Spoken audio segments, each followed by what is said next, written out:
कल की क्लास में जो हम लोग का हुआ था वो क्लियर है ना? इसमें किसी को कोई डाउट? कल के क्लास में हाँ। किन्हीं को कोई डाउट? ज्योति जी, डाउट है? No ma'am.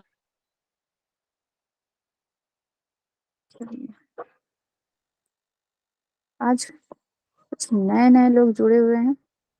बीच से जुड़ के, स्टार्टिंग से जुड़ना चाहिए ना। बीच से जुड़ के आप लोग को समझ में आएगा। Good evening ma'am. Good evening Sudipta ji, कहाँ थी? मैम टाइम नहीं मिल पा रहा था। टाइम नहीं मिल पा रहा था? देखिए कैसे टाइम, ये वाला टाइम सही है क्या? यस मैम, यस ये मैम, टाइम ये सही टाइम है। सही। क्या? चलिए, कुछ दिन तो आप लोग का ये टाइम रहेगा। चलिए, आज हम लोग पढ़ेंगे ये कॉग्निटिव पियाजे जी की थ्योरी का फोर फोल्डेड थ्योरी। उन्होंने बच्चों के लाइफ को जो चार पार्ट्स में डिवाइड कर दिया है। फोर फोल्डेड थ्योरी, जो कि हम आप लोगों को पहले भी इसका नाम बता चुके थे। Sensory motor stage, first stage हम लोग का, जिसको हम लोग 0 से 2 वर्ष का स्टेज कहेंगे। इसके बाद प्री ऑपरेशनल स्टेज 2 से 7, कॉन्क्रीट ऑपरेशनल स्टेज 7 से 11, और फॉर्मल ऑपरेशनल स्टेज हम लोग का 11 से 15 या फिर उससे भी अबव वाला स्टेज कहलाता है। आज हम लोग इसी का डिटेल्स जानेंगे। कल का हम लोग का क्लास में क्या हुआ था? कल के क्लास में हम लोग क्या क्या देखे थे? कंजर्वेशन क्या होता है, डिसेंडरिंग, मेंटल ऑपरेशंस, कॉग्निटिव स्ट्रक्चर्स। ठीक है, इसके पहले हम लोग स्कीम स्कीमा ये सब जान गए थे। अब हम लोग का देखिए, ये सारे टॉपिक्स जो हम लोग पहले जाने थे, इसका जो है बच्चों के फोर फोल्डेड थ्योरी में जो प्याजे जी ने दिया है उसमें क्या हेल्प है। तो सबसे पहले हम लोग का जो स्टेज आता है प्याजे जी के अनुसार, कल एक चीज हम लोग ये भी जाने थे। क्या जाने थे? कि अगर कभी भी कॉग्निटिव डेवलपमेंट का जिक्र किया जाए, थ्योरी ऑफ कॉग्निटिव डेवलपमेंट का जिक्र किया जाए, तो हम लोग प्याजे जी का नाम लेंगे। ठीक है, कॉग्निटिव डेवलपमेंट में प्याजे जी ने भी कॉग्निटिव डेवलपमेंट पर रिसर्च किया है। इसके बाद वाइगोस्की जी ने भी किया है, और एक और हम लोग के हैं साइकोलॉजिस्ट, जिनको हम लोग ब्रूनर के नाम से जानते हैं, उन्होंने भी किया है। लेकिन ब्रूनर जी का कोई भी कॉग्निटिव थ्योरी पर कोई भी हम लोग का क्वेश्चन नहीं आता है, चाहे वो सीटेड हो चाहे टेट हो, किसी में नहीं आता है। प्याजे जी का नाम से हम लोग कॉग्निटिव थ्योरी को जानते हैं। कॉग्निटिव डेवलपमेंट का जब भी जिक्र होता है, क्वेश्चन आता है कि इसके जो है साइकोलॉजिस्ट कौन थे, तो प्याजे जी थे।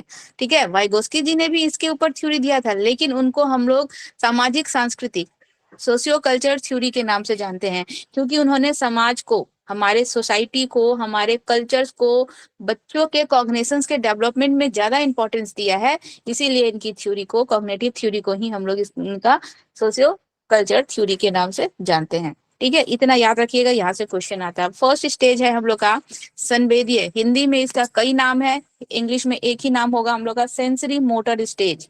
संवेदीय पेशी अवस्था, इंद्रजनित गामक अवस्था या प्रेरक अवस्था इसको कहते हैं। इतने सारे इसके नाम हैं। हिंदी में एक ही नेम है इसका, सेंसरी मोटर स्टेज। ठीक है, हमको पता है कि हम लोग का 0 से 2 इयर्स तक का स्टेज होता है। लाइफ का बच्चों का जो है कॉग्निशंस का, जो अगर हम लोग बात करें तो ये फर्स्ट स्टेज कहलाएगा। व्यक्ति के जीवन काल का यह प्रथम, जो हम लोग का पहला जो 2 वर्ष है, ये हम लोग का फर्स्ट स्टेज कहलाता है। और इस स्टेज में बालकों में जो होते हैं, जो अपने नाम देखिए इसका क्या है, सेंसरी मोटर स्टेज, यानी कि सेंस ऑर्गन के थ्रू जो है क्या करते हैं, जो भी इंफॉर्मेशन है वो कलेक्ट करते हैं। ठीक है, यहाँ पे बच्चों का कॉग्निटिव डेवलपमेंट बहुत ज्यादा नहीं हुआ रहता है, बच्चों का कॉग्निशन का बहुत ज्यादा मतलब फॉर्मेट बना हुआ बुद्धि के स्तर पर कोई भी चीज अगर करने के लिए बोलिएगा तो बच्चे नहीं कर पाते, या फिर उनका माइंड उतना डेवलप नहीं होता है। तो जो भी एक्टिविटी बच्चे इस स्टेज में करेंगे, वो अपने सेंस ऑर्गन के थ्रू करते हैं। ठीक है, जैसे कि उनका जो आंख, नाक, कान, ये सारी जो चीजें हो गई, इन सब के थ्रू बच्चे करते हैं, और जो भी है फिजिकल एक्टिविटी के थ्रू करेंगे। ठीक है, क्योंकि उनका कॉग्निशंस का डेवलपमेंट बहुत ज्यादा नहीं हो पाता है, वो चीजों को जान और समझ नहीं सकते हैं परफेक्टली, तो वो चीजों को बता नहीं पाएंगे कि हमको क्या प्रॉब्लम है। मान लीजिए बच्चे को भूख लगा है, तो बच्चा कभी बोलता है, 0 से 2 वर्ष का बच्चा है, ठीक है, 2 वर्ष तक आते आते तक तो बच्चा बहुत कुछ कुछ कुछ बोलने लगता है, लेकिन बहुत सी ऐसी चीजें हैं जिसको वो परफेक्टली जो है बता नहीं पाता, स्पष्ट नहीं कर पाता है।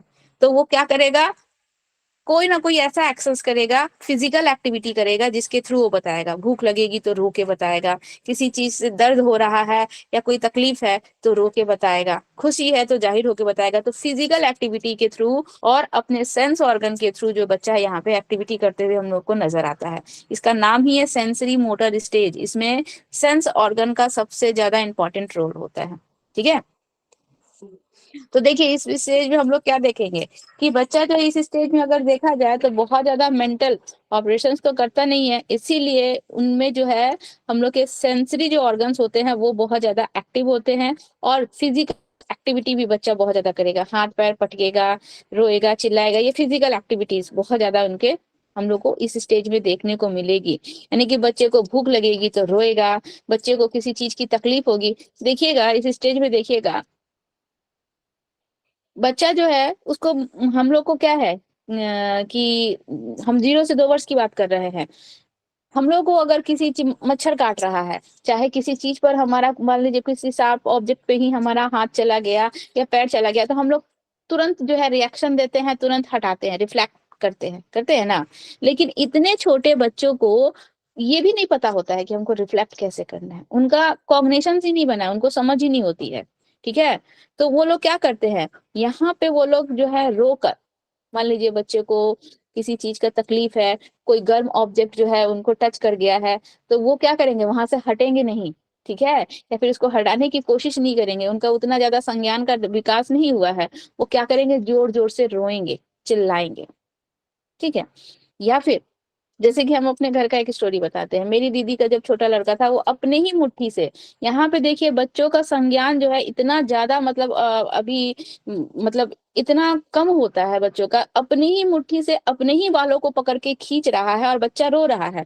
और उसको ये नहीं समझ में आ रहा है, हम क्या बोले थे कि बच्चों का संज्ञान बहुत ज्यादा डेवलप नहीं होता है, मतलब कैसे चीजों को पकड़नी है या फिर उसको छोड़ देना है, हमको तकलीफ हो रही है तो इन सब चीज का संज्ञान डेवलप नहीं होता है। तो अपने ही मुट्ठी से अपने ही बालों को पकड़ के खींच रहा है बच्चा, 2 या 3 महीने का बच्चा। लेकिन उसको इतना नहीं समझ में आ रहा है कि अगर हम अपनी मुट्ठी खोल देंगे तो वह दर्द जो है नहीं होगा या फिर हमारा बाल जो है नहीं खींचा जाएगा, इतना उसको संज्ञान नहीं है। तो वहां पे वो क्या रिफ्लेक्ट कर रहा है, वो रो के अपने चीजों को बताने की कोशिश कर रहा है। तो अपने सेंस ऑर्गन के थ्रू वो लोगों को इन्फॉर्मेशन देने की कोशिश कर रहा है कि हमको कोई ना कोई प्रॉब्लम है। ठीक है, आसपास के लोग तब उसके प्रॉब्लम का क्या करेंगे, सोल्यूशंस करेंगे। तो यहाँ पे सेंस ऑर्गन का बहुत ज्यादा इंपॉर्टेंस होता है। कोई भी चीज जो उसको चाहिए, जैसे जैसे बच्चा बड़ा होगा, एकदम छोटा बच्चा है तो बिल्कुल भी एकदम मूक है, उसको कुछ भी भाषा का ज्ञान नहीं, लेकिन थोड़ा जैसे जैसे बड़ा होता है, 6 महीने का, 8 महीने का, 10 महीने का बच्चा हो रहा है, ठीक है, तो वो क्या करेगा, किसी चीज को चाहिए या कुछ बताना है तो इशारे करके, ठीक है, इशारे से, संकेत के माध्यम से बच्चा चीजों को बताएगा, या फिर अपने सेंस ऑर्गन के थ्रू, ठीक है, ये सब के माध्यम से बच्चा बताएगा। और इस अवस्था में अगर हम लोग देखें तो बच्चा जो है अपने बॉडी को इधर उधर पलटने वलटने की कोशिश ज्यादा करता है।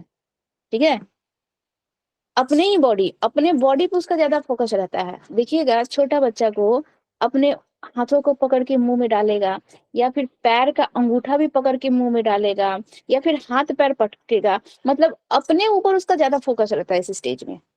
अपना हाथ पैर पटकना, हाँ, अपने ही हाथों को पकड़ कर देखना, अपने ही हाथों को मुंह में डालना, पैर को पकड़ कर मुंह मुंह की तरफ ले आना, ये सारी एक्टिविटी मतलब अपने ऊपर ज्यादा फोकस रहता है, अपने शारीरिक क्रियाओं के ऊपर उसका ज्यादा फोकस रहता है।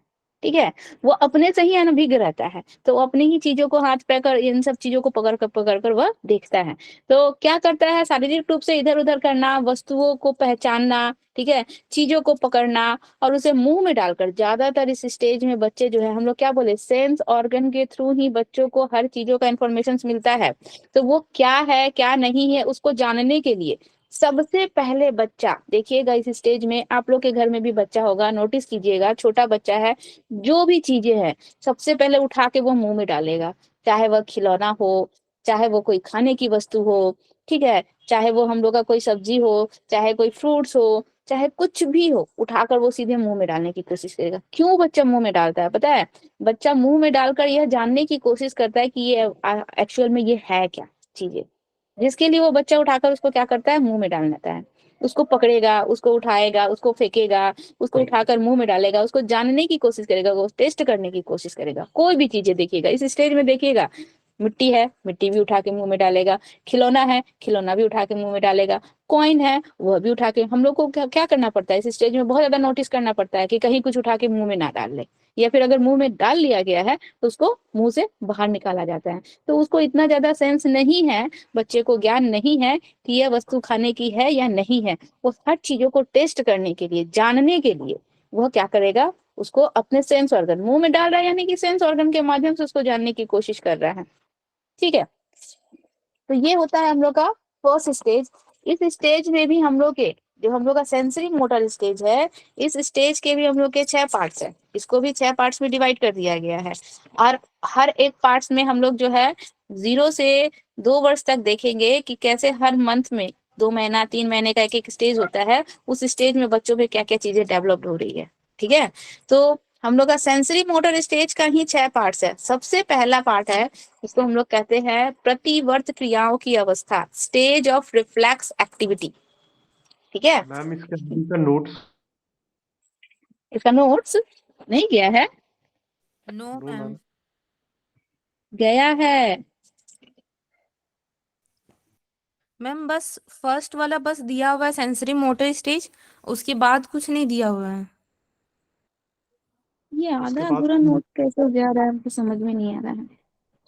हम उस नोट्स दिन नहीं आया दिखाए मैम। थे, हम उस दिन दिखाए थे कि ये सारा नोट्स भेजना है। नोट्स नहीं है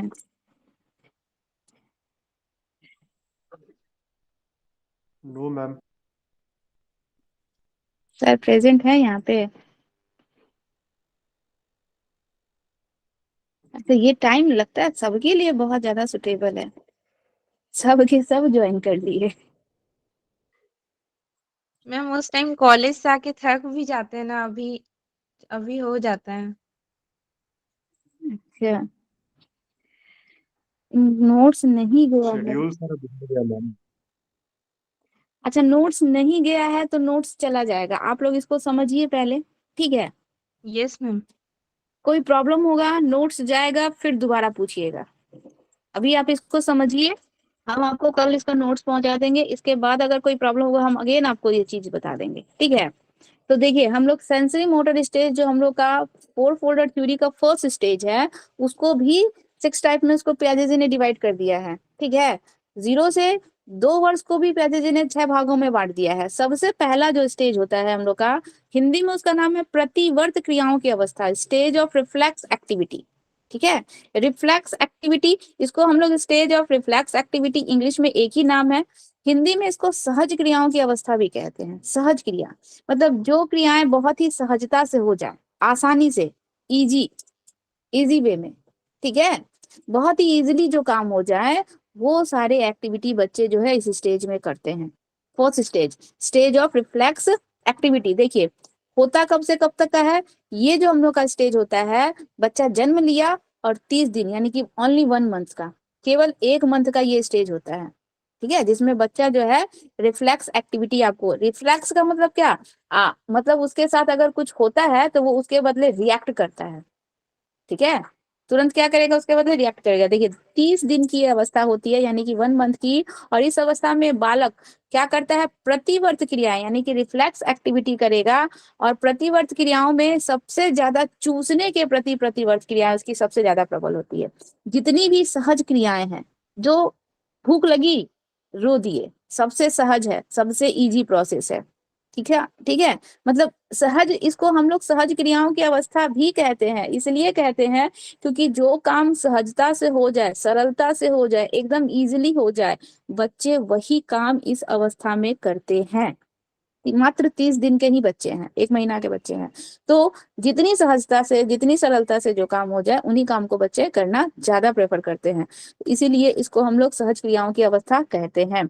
भूख लगने पर चूसना, अपने ही नहीं, 1 महीने में तो बच्चा अपने अंगुलियों को, अपने अंगूठों को मुंह में लेके नहीं चूसते हैं, लेकिन निपल दे दिया जाए मुंह में तो बच्चे चूसेंगे।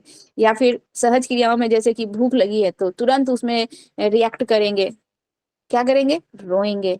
ठीक है, डर गए तो तुरंत चौंक जाएंगे। तो ये सारे रिफ्लेक्ट एक्टिविटी जो है बच्चे इस स्टेज में करते हैं, ये फर्स्ट स्टेज होता है। मात्र 30 दिनों का ये स्टेज होता है, और बहुत ज्यादा जो ही काम इजिली हो जाए वो सारे काम बच्चे इसमें करते हैं। रोना, हंसना, ये सारी क्रियाएं जो इजी हो जाए, जिनसे लोगों को तुरंत मैसेज मिल जाए कि हमको कुछ चाहिए। ठीक है, तो ये हम लोग का फर्स्ट स्टेज था। सेकंड स्टेज है हम लोग का प्रमुख वृत्तीय प्रतिक्रियाओं की अवस्था, जिसको हम लोग इंग्लिश में कहेंगे stage of primary circular reaction. ठीक है, stage of primary circular reactions, यानी कि प्रमुख वृत्तीय प्रतिक्रियाओं की अवस्था। 30 दिन का समय निकल गया, बच्चा 1 मंथ का हो गया। अब ये जो स्टेज हम लोग का होता है 1 मंथ से 4 मंथ तक का अवस्था होता है, अवधि होती है। और इस स्टेज में बच्चे जो इससे पहले जो रिफ्लेक्स एक्टिविटी कर रहे थे, यानी कि जो सहज क्रियाएं कर रहे थे, अब बच्चे जो है इस स्टेज में धीरे धीरे उनका कॉग्निशंस थोड़ा बन जाता है। 1 महीना हो गया बच्चों का, अब थोड़ा उनका समझ जो है, कॉग्निशन जो है बन जाता है कुछ हद तक। तो वो जो भी एक्टिविटी जो है अपने 1 मंथ में कर रहे थे, अब उसमें थोड़ा बहुत जो है परिवर्तन लाते हैं, वो थोड़ा बहुत उसमें चेंज लाते हैं। ठीक है, उसमें थोड़ा बहुत परिवर्तित करते हैं, या फिर कुछ ऐसी एक्टिविटी है जिसको बच्चे दोहराते हैं बार बार। ठीक है, और एक दूसरे के साथ उसको क्या करते हैं, इंटीग्रेट करने की भी कोशिश करते हैं, जोड़ने की भी कोशिश करते हैं। यानी कि फर्स्ट देखिए, हर एक स्टेज दूसरे स्टेज से जुड़ा होता है, ऐसा नहीं कि बिल्कुल भी डिफरेंट है। तो फर्स्ट स्टेज में बच्चा जो रिफ्लेक्स एक्टिविटी किया, सेकेंड स्टेज में भी बच्चों में वो चीजें होती है, थोड़ा बहुत कॉग्निशंस का निर्माण हो जाता है, डेवलप्ड कर जाते हैं। उसमें वो चीजें क्या होती है, कॉग्निशंस के अनुसार अब थोड़े अपने संज्ञान के बल पर बच्चे जो हैं वो सारी क्रियाएं करते हैं, और उन चीजों को वो बच्चे दोहराते हैं। और क्या करते हैं, सबके बीच एक तरीके से कोऑर्डिनेशन बैठाने की, ठीक है, इंटीग्रेट करने की सब लोगों को चीजों को कोशिश करते हैं। 1 महीने का या फिर 4 महीने का बच्चा है तो कितना हद तक करेगा, उसकी कैपेसिटी कितनी है, बहुत ही थोड़ी। ठीक है, तो उसी हद तक बच्चा जो है चीजों को क्या करता है, जोड़ने की कोशिश करता है। और इसको हम लोग, इस स्टेज को हम लोग क्या है, प्राइमरी स्टेज भी कहते हैं। ठीक है, उनका जो ये बिहेवियर हम लोग इस स्टेज में देख रहे हैं, बच्चे चीजों को दोहरा रहे हैं, जो भी चीजों को वो बच्चे हाथ पैर पटक रहे हैं तो बार बार हाथ पटक रहे हैं। ठीक है, देखिएगा पैरों को, हाथों को। एक 30 दिन के बच्चे बहुत ज्यादा नहीं पटकते हैं, लेकिन आप देखिएगा जैसे ही 3 से 4 महीने के बच्चे हो जाएंगे तो हाथ पैर पटकना ज्यादा स्टार्ट कर देते हैं। खुश हो जाएंगे तो देखिएगा खुशी से हाथ पैर पटकना स्टार्ट कर देते हैं। या फिर कुछ कुछ बच्चे जो हैं पीछे की तरफ थोड़ा पुश करना स्टार्ट कर देते हैं। तो ये सारी चीजें को वो बार बार दोहराते हैं। तो उनका जो ये बिहेवियर होता है ना, उनका जो ये व्यवहार हम लोग को इस स्टेज में देखने को मिलता है, उसको हम लोग प्राइमरी कहते हैं। ठीक है, प्राइमरी इसको प्रमुख स्टेज इसलिए कहा जाता है क्योंकि उनमें शरीर की प्रमुख जो है रिफ्लेक्स एक्टिविटी क्रियाएं होती हैं। बच्चे जो है ये हम लोग का 30 दिन में ही रिफ्लेक्स एक्शंस करने लगे थे, रिफ्लेक्स एक्टिविटी करने लगे थे, कुछ होने पर रिएक्ट करने लगे थे। तो इसको हम लोग प्राइमरी इसलिए कहते हैं क्योंकि बच्चे रिएक्ट तो कर रहे हैं, ठीक है, रिफ्लेक्स एक्टिविटी तो कर रहे हैं, साथ ही साथ इसको रिपीट कर रहे हैं बार बार। ठीक है, कोई ना कोई रिफ्लेक्स एक्टिविटी कर रहे हैं, और वही रिफ्लेक्स एक्टिविटी को, वही उसी एक्टिविटी को बच्चे बार बार क्या कर रहे हैं, अब रिपीट कर रहे हैं, दोहरा रहे हैं। इसीलिए इसको प्राइमरी सर्कुलर रिएक्शंस कहा जाता है। ठीक है, प्राइमरी का मतलब प्रमुख, क्योंकि वो प्रमुख सबसे पहला उनका रिएक्शन एक्टिविटी होता है रिफ्लेक्ट करना। और उसको हम लोग सर्कुलर इसलिए कहते हैं क्योंकि बार बार उसको सर्कुलेट करते हैं, बार बार उस चीजों को, क्रियाओं को वो लोग करते हैं, इसीलिए इसका नाम हम लोग का प्राइमरी सर्कुलर रिएक्शंस वाला स्टेज कहलाता है। ठीक है, इसको बार बार दोहराई जाती है। इसीलिए फर्स्ट और सेकंड, फर्स्ट में याद रखिएगा रिफ्लेक्स एक्टिविटी, बच्चा कोई भी रिफ्लेक्स एक्टिविटी करेगा, किसी भी चीज पर रिएक्ट करेगा। ठीक है, और चूसने का जो रिएक्शंस है वो सबसे ज्यादा प्रबल 30 दिन में होता है। सेकंड में हम लोग जो है क्या देखेंगे, 1 से 4 महीने का स्टेज होता है, बच्चों का कॉग्निशन थोड़ा बहुत डेवलप्ड हो जाता है, और चीजों को बच्चा क्या करता है, दोहराने लगता है। इसको हम लोग प्राइमरी इसलिए कहेंगे, प्रमुख इसलिए कहेंगे क्योंकि बच्चा जो है अब क्या करने लगा है, एक्टिविटी करने लगा है। और हम लोग इसको सर्कुलर इसलिए कहते हैं क्योंकि उसी चीजों को वो अगेन दोहराने लगता है, बार बार करने लगता है। इसीलिए इसको हम लोग प्राइमरी सर्कुलर रिएक्शंस के नाम से जानते हैं। ये 2 स्टेज हो गया हम लोग का। प्रॉब्लम होगा तो आगे बढ़ने से पहले ही पूछिएगा। थर्ड बोल रहा है कि गौण वृत्तीय प्रतिक्रियाओं की अवस्था, stage of secondary circular reaction. ठीक है, ये थर्ड है।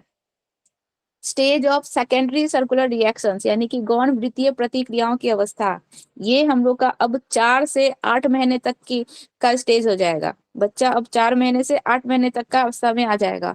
और इसमें जो है बच्चे जो देखिएगा, अब बच्चों को अपने बॉडी के ऊपर, अपने शारीरिक अपने अंगों के ऊपर ज्यादा फोकस नहीं रहता है। इससे पहले जो हम लोग 2 स्टेज देखे ना, उन दोनों स्टेजों में बच्चों को अपने शरीर के ऊपर ज्यादा फोकस रहता है। हाथ, पैर, मुंह को मुंह में डालना, ठीक है, चीजों को अपने पैरों को ही पकड़कर मुंह में डालना, ये सारी चीजें अपने बॉडी के ऊपर ज्यादा उनका फोकस रहता है। लेकिन अब देखिए, जब बच्चा 4 से 8 महीने का होता है, अब उनका अपने ऊपर से फोकस हट जाता है। ठीक है, बच्चा थोड़ा और ज्यादा उसके कॉग्निशन का डेवलपमेंट हो गया। तो इस स्टेज में बच्चा क्या करता है, उलटने पुलटने, छूने पर अपना अधिक ध्यान देता है। उसके आसपास जो भी चीजें हैं, ठीक है, उसके आसपास खिलौने हैं, कोई वस्तु है, कुछ भी चीजें हैं, उन चीजों को। और इस स्टेज में बच्चा जो है अब अपने चारों 2 हाथ 2 पैर की सहायता से चलने भी लगता है, मूव भी करने लगता है, किसी चीज को पकड़कर भी आगे की तरफ मूव करने लगता है। तो उसके आसपास जो भी चीजें दिखेगी, उन चीजों को उलटने पुलटने देखिएगा ना। जब 4 से 8 महीने का बच्चा हो जाएगा, मान लीजिए आपके ड्रेसिंग पे कुछ है या फिर नीचे में कुछ रखा हुआ है, उन सब को वहां से हटा दिया जाता है। क्यों हटा दिया जाता है? बच्चा आके उसको ले लेगा, बच्चा आके उसको तोड़ देगा। इसी स्टेज में बच्चे ये सब करते हैं। तो जितनी ज्यादा वस्तुएं हैं, उन चीजों को उलटने पुलटने लगेगा, उसको छूने लगेगा, उसका सारा ध्यान अपने आसपास की चीजों पर, वस्तुओं पर जाएगा, और अपने शरीर पर कोई ध्यान उनका नहीं रहेगा। ठीक है। और इसके अलावा अगर देखा जाए, तो बच्चे जो हैं कुछ ऐसी एक्टिविटीज करते हैं जिनको करने में उनको मजा आता है। ठीक है, उनको करने में उनको बहुत ज्यादा इंटरेस्टिंग लगता है, मजा आता है। कुछ ऐसी एक्टिविटी करेंगे और उसको बार बार दोहराएंगे। समझ में आया? तो कुछ ऐसी एक्टिविटीज जैसे कि मान लीजिए ये मुंह से आवाज निकालना। देखिएगा, छोटे बच्चों को हम लोग मुंह से आवाज निकालेंगे ना, तो बच्चा हम लोग का ही नकल करके उस टाइप से आवाज निकालने लगता है, मुंह बनाने लगता है। ठीक है, तो वो चीजें देख देख कर बच्चा जो है क्या करता है, कुछ ऐसी एक्टिविटी करने इस स्टेज में करने लगता है जिसमें उनको बहुत ज्यादा मजा आता है, और वो बार बार वो एक्टिविटी इस स्टेज में करता है। तो फर्स्ट स्टेज में हम लोग 30 दिन का मात्र है, उसमें बच्चा रिफ्लेक्स एक्टिविटी करता है। सेकंड स्टेज में देखे कि बच्चा रिफ्लेक्स एक्टिविटी कर रहा है और उसी चीजों को बार बार दोहरा रहा है, लेकिन अभी तक बच्चा बेड पे है। थर्ड स्टेज में क्या देखे कि बच्चा बेड से नीचे उतर गया है, अपने आसपास जो भी चीजें हैं उसको उलटने पुलटने लगा, छूने लगा, उस पर उसका ध्यान ज्यादा जाने लगा, अपने शरीर के प्रति अब कोई उसका ध्यान नहीं है, और जानबूझकर कुछ ऐसी एक्टिविटी करता है, दोहराता है, जिसको छूने में, जिसको करने में बच्चों को मजा आएगा। ठीक है, तो ये सारी एक्टिविटीज बच्चे करते हैं। ये हम लोग का 3 स्टेज था। कितना तक क्लियर हुआ? यहाँ से क्वेश्चन बनता है हर एक स्टेज से। मैडम क्रॉलिंग करता है ना हाँ इस मैम एक बार फिर स्टेज रिपीट में? कर दीजिएगा। हाँ, हाँ करता है इस स्टेज में। 4 से 8 महीने बॉडी का में तो वो फिजिकल तो वो दिखा रहा है कि फिजिकल वो बॉडी में फोकस करता है। इस स्टेज में बच्चा जो है अपने बॉडी पे फोकस करना छोड़ देता है। ठीक है, बहुत उसका मैडम वो रेयर। क्रॉलिंग कर रहा है। क्रॉलिंग कर रहा है, तो क्रॉलिंग क्यों कर रहा है बच्चा? क्योंकि उसका कॉग्निशंस बन रहा है, वो फिजिकली स्ट्रांग हो रहा है, वो क्रॉलिंग कर रहा है, उसके आसपास उसको बहुत सारी चीजें दिख रही है, तो वो क्रॉलिंग करता है उन चीजों के पास जाने के लिए, उन चीजों को छूने के लिए, उन चीजों को पकड़ने के लिए। ठीक है, क्रॉलिंग कर रहा है, फिजिकल एक्टिविटी कर रहा है, यहाँ पे वो फोकस नहीं ना कर रहा है, अपने ही हाथों को अपने मुंह में नहीं ले रहा है, पैरों को पकड़ के मुंह के पास नहीं ना ला रहा है। ये देखिएगा, फर्स्ट स्टेज में आप लोग को हम पिक्चर्स दिखाएंगे, पिक्चर शेयर करेंगे कि छोटा बच्चा है, अपने ही पैरों को उठा के देख रहा है, या फिर उसको मुंह में डालने की कोशिश कर रहा है, मतलब बॉडी के ऊपर उसका ज्यादा फोकस रहता है।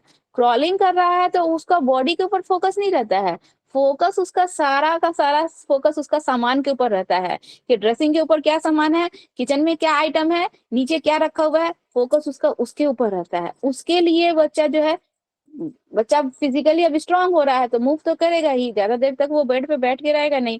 अभी 2 स्टेज तक वो बेड पे था, तीसरे स्टेज से वो बेड से नीचे आ जाता है। तो इस वजह से बच्चा जो है क्रॉलिंग करता है, और उस चीजों की तरफ जाने के लिए बच्चा बहुत ज्यादा एक्साइटेड रहता है। ठीक है, क्रॉलिंग कर रहा है इसका मतलब ये नहीं कि उसका बॉडी के ऊपर अपना फोकस है। क्रॉलिंग कर रहा है तो अपनी बॉडी को देख रहा है कि हम कैसे चल रहे हैं।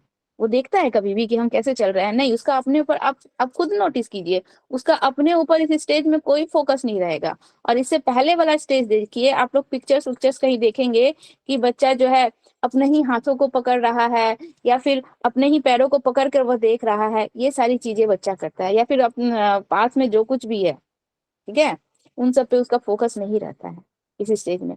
सेकंड स्टेज में जाएंगे, फोर्थ स्टेज में हम लोग जाएंगे तो और ज्यादा चीजें क्लियर होगी। देखिए, थर्ड स्टेज के बाद फोर्थ स्टेज आप लोग को नहीं ना बताया अभी। देखिए, फोर्थ स्टेज में क्या बोल रहा है हम लोग का, गॉन एस्केमेटा के समन्वय की अवस्था, यानी कि stage of coordination of secondary schema, schemata, sorry, ठीक है, स्टेज मैम ऑफ रिपीट कीजिए। Coordinate schemata. स्कीमेटा जो है एक ऐसा कंडीशंस होता है जिसमें बच्चा जो है अपने गोल, ठीक है, मतलब उसका अपना एक किसी चीज पर फोकस हो जाता है, बच्चे का किसी एक मैम चीज पर फोकस हो जाता है। एक्सक्यूज मी मैम, रिपीट कीजिएगा ना ये पॉइंट फिर से। मैम हेडिंग रिपीट हिंदी कर दीजिएगा। हिंदी में इसका पॉइंट है। अच्छा दिव्या जी, आप इसको नोट कर रही हैं, बीच से स्टार्टिंग का मैम सारा इसको पॉइंट्स आप पढ़ रही हम देख लेंगे मैम एक बार फिर मैम से। फिर से रही रिपीट हैं। कर दीजिएगा ना। हाँ हाँ, रिपीट कर रहे हैं। चलिए, फोर्थ नंबर पॉइंट है हम लोग का, गॉन एस्केमेटा के समन्वय की अवस्था, stage of coordination of secondary schemata, stage of coordination of secondary schemata, ठीक है, SCHEMATA, गॉन एस्केमेटा के समन्वय की अवस्था, ये हम लोग का फोर्थ स्टेज है। देखिए, इस स्टेज में बच्चों में बहुत एक ऐसा क्वालिटी आता है जिससे बहुत बार प्राय क्वेश्चन पूछा जाता है, ठीक है। देखिए, क्वेश्चन ये हम लोग का स्टेज जो हो गया, अब हम लोग का बच्चा कितने मंथ का हो जाएगा? चौथा स्टेज है ये हम लोगों का। और ये 8 महीने से शुरू होता है और 12 महीने तक, यानी कि बच्चा 1 ईयर का कंप्लीट हो गया ना इस स्टेज में।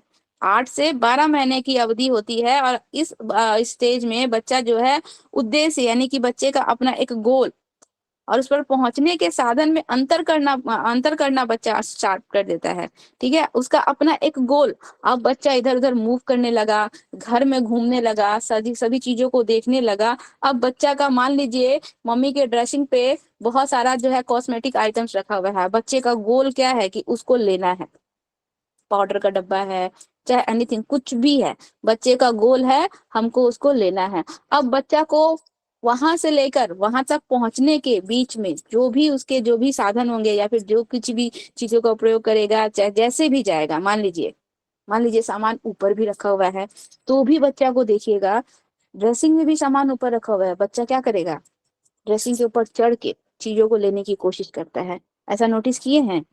सामान मान लीजिए बेड के ऊपर रखा हुआ है, बच्चा नहीं चढ़ पा रहा है या नहीं जा पा रहा है। एक वीडियो देखिएगा, बहुत ज्यादा वायरल हुआ था, बच्चा बेड पे था और उसको नीचे उतरना था किसी वस्तु को, किसी सामान को लेने के लिए, पर वो बेड बहुत ऊंचा था, बच्चा उतर नहीं पा रहा था। तो वो क्या करता है, एक पिलो गिराता है और पैर नीचे करता है, नहीं नहीं उतर पाता है, फिर दूसरा गिराता है, इसके बावजूद भी नहीं, फिर वो कुशन फेंकता है और फिर देखता है कि वह अब नीचे जा सकता है और अपने वो गोल तक वो पहुंचता है।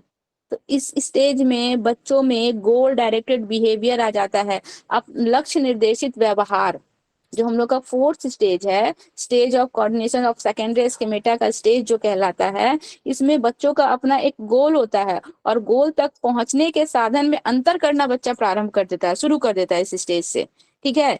इसमें बच्चा जो है, यदि मान लीजिए बच्चे का कोई खिलौना है, चाहे कुछ भी चीजें है या फिर कुछ भी है, मान लीजिए बच्चे किचन के आइटम से भी बहुत ज्यादा खेलते हैं, ड्रेसिंग पे रखे हुए सामानों से भी बहुत ज्यादा खेलते हैं, ठीक है, तो इन चीजों को कहीं आप छुपा दे या हटा दे तो बच्चा को ध्यान में रहेगा, बच्चा उन चीजों को क्या करेगा, ढूंढेगा, खोजने की कोशिश करेगा।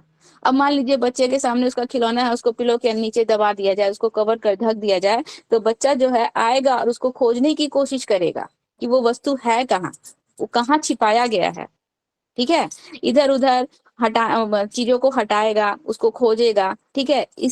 ये जो बच्चों का जो हम लोग बिहेवियर देखने को मिलता है, अपने गोल को फाइंड आउट करने का या अपने चीजों को खोजने का, कि वो चीजें कहाँ गई, खिलौना जो था हमारा कहाँ गया, चाहे मम्मी ड्रेसिंग पे जो है इतने सारे कॉस्मेटिक आइटम्स रखी थी वो कहाँ गया, उन चीजों को जो बच्चा खोज रहा है, उनका जो ये बिहेवियर होता है ना, इसको हम लोग लक्ष्य निर्देशित व्यवहार कहते हैं, जिसको हम लोग गोल डायरेक्टेड बिहेवियर कहते हैं। यानी कि अपने गोल की तरफ जाना, ठीक है, अपने लक्ष्य की तरफ जाना। उसके लिए वो क्या करता है, चीजों को उलट पुलट कर देखेगा, सारी जगह ढूंढेगा, उसको खोजने की कोशिश करेगा, मतलब कहीं से भी उसको फाइंड आउट करने की बच्चा कोशिश करेगा, ठीक है। और इस स्टेज में बच्चों में अनुकरण करने यानी कि नकल करने, इमिटेशंस का भी बहुत ज्यादा जो है प्रभाव पड़ता है। यह भी बच्चों में जो है इस स्टेज में शुरू हो जाती है, प्रारंभ होना, शुरू होना, डेवलप्ड नहीं होना, ठीक है, डेवलप्ड नहीं होता है। बच्चे से स्टेज में अपने बड़ों की नकल करना शुरू कर देते हैं, ठीक है। और जो स्कीमा यहाँ पे बोल रहा है कि इस अवधि में शिशु जो स्कीमा सीखते हैं, उनका वे जो भी उनका स्कीमा बन रहा है, जो भी उनका संज्ञान कॉग्निशंस बन रहा है, उसका क्या करते हैं, एक सिचुएशन से दूसरे सिचुएशंस में उसको जो है मतलब मैच करने की बच्चे कोशिश करते हैं, उसको कोऑर्डिनेट करने की कोशिश करते हैं, और दोनों को आपस में रिलेट करने की कोशिश करेंगे, और उससे जो है आगे की तरफ मूव करने की कोशिश करेंगे। तो जो भी बच्चे छोटे हैं, स्कीमा का भी जो भी बन रहा है, उनका स्कीमा भी माइंड में जो भी फॉर्मेट हो रहा है, वो भी बहुत, हम लोग नहीं अपने अनुसार बोलेंगे कि हमारे जैसा स्कीमा बनेगा, नहीं। बच्चे छोटे हैं, उनकी मेंटल एबिलिटी बहुत कम है, तो बच्चे उसी अनुसार अपना स्कीमा बनाएंगे। लेकिन जो भी स्कीमा बनाते हैं, जो भी उनका कॉग्निशंस बनता है, तो वो जो है वो क्या करते हैं, एक दूसरे से उसको रिलेट करने की कोशिश करते हैं, उसको जोड़ने की कोशिश करते हैं, ठीक है। तो ये हम लोग का यहाँ से क्वेश्चन बनता है, जो है हम लोग का गौण स्कीमेटा के समन्वय की अवस्था, यहाँ से जो क्वेश्चन बनता है कि गोल डायरेक्टेड बिहेवियर बच्चों में कौन से स्टेज में आता है। ऑप्शंस में जरूरी नहीं है कि आपका सेंसरी मोटर स्टेज के ये 6 पार्ट्स दे देंगे। यहाँ पे आपका sensory motor stage, pre operational stage, ठीक है, कॉन्क्रीट ऑपरेशनल स्टेज और फॉर्मल ऑपरेशनल स्टेज का भी नाम दे देगा, क्योंकि ये हम लोग का सेंसरी मोटर स्टेज का ही पार्ट है।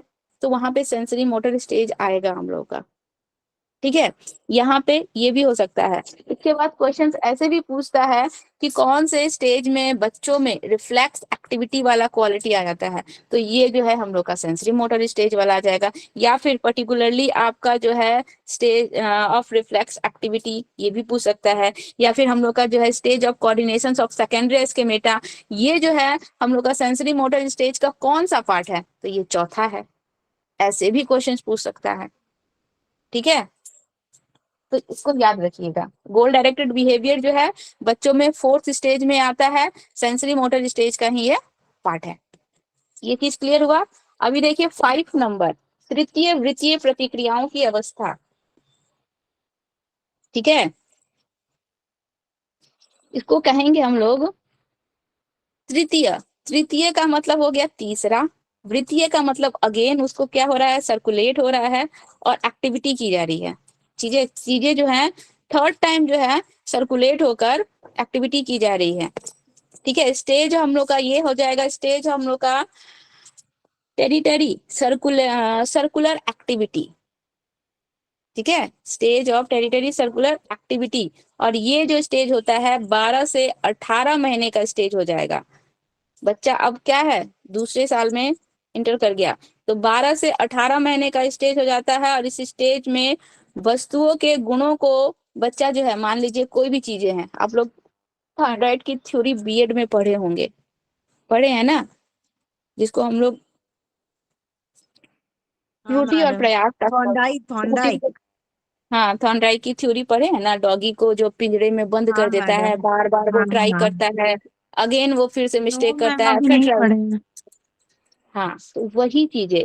तो ये जो हम लोग का 5th स्टेज होता है, इस स्टेज में बच्चा जो है जो भी चीजों को सीखता है, अपने कॉग्निशंस के बल पर नहीं सीखता है। राजा जी के अनुसार बच्चा इस स्टेज में जो भी चीजों को सीखता है, कॉग्निशंस के दम पर नहीं सीखता है। बच्चे बार बार कोशिश करते हैं, ट्राई करते हैं, गलतियां होती है, फिर ट्राई करते हैं, फिर गलतियां होती है। इस प्रोसेस के थ्रू बच्चे जो है चीजों को क्या करते हैं, सीखते हैं, ठीक है। जैसे कि हम लोग थॉर्नडाइट की थ्योरी में भी पढ़े थे वो चीजें। ये यहाँ पे भी पियाजे जी का यही कहना है कि बच्चे इस स्टेज में क्या करते हैं, गुणों को प्रयास और त्रुटि विधि से, यानी कि गलती से, बार बार कोशिश करेंगे, गलतियां होंगी, इस विधि से सीखने की कोशिश करते हैं। और इस अवस्था में उनकी अपनी शारीरिक क्रियाओं में, जो उनका जो फिजिकल एक्टिविटी होता है, अभिरुचि कम हो जाती है। जो भी अपनी फिजिकल एक्टिविटी कर रहे हैं बच्चे, उनके प्रति उनका जो इंटरेस्ट जो है वो और कम हो जाता है। ठीक है, और वे खुद से वस्तुओं को लेकर प्रयोग करते हैं, मतलब खुद ही वो कुछ ना कुछ एक्टिविटी करेंगे, जो भी चीजें हैं, जो भी सामान है, उससे बच्चे जो है कुछ एक्सपेरिमेंट करने की कोशिश करेंगे बच्चे। अब बच्चे 12 से 18 महीने के हो गए, तो चीजों से वो एक्सपेरिमेंट करने की कोशिश करते हैं। और बच्चों में इस स्टेज में क्यूरियोसिटी, यानी कि किसी चीज को मतलब जानने की, अब ऐसा नहीं कि बच्चे साइंटिस्ट हो गए कि ये बना कैसे है, आमिर खान की तरह फ्रिज खोल दिए, या फिर वो जो उसमें उसमें अंदर क्या क्या मशीन है, क्या क्या पार्ट फूट है, ये सब जानने की कोशिश किए, नहीं।